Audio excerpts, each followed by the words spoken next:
Welcome to our channel. Today we how to set up Progressive Snapshot installation and settings, full guide step by step clearly.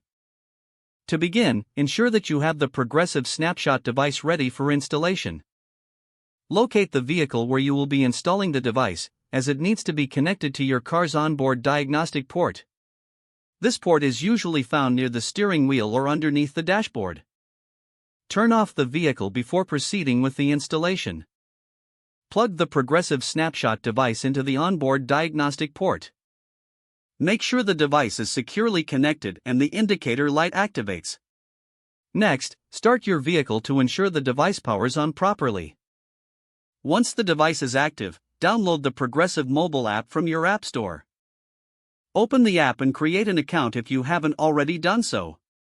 After logging in, look for the option to set up your Snapshot device within the app. Follow the prompts to pair the device with your account.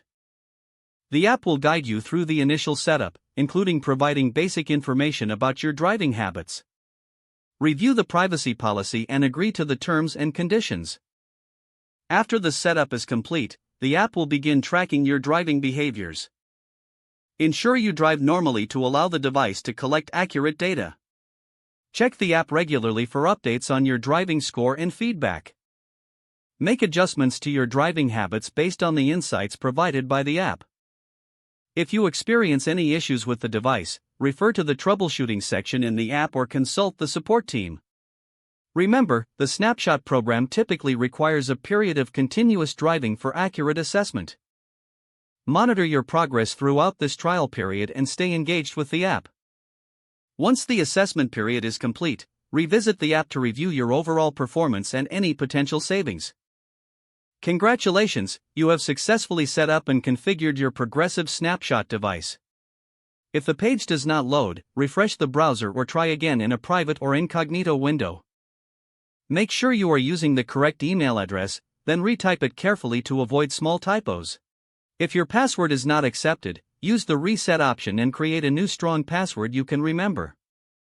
Check your spam folder for verification or security emails, then complete any requested confirmation steps. Enable two-factor authentication if available to improve account security and reduce unauthorized access risk.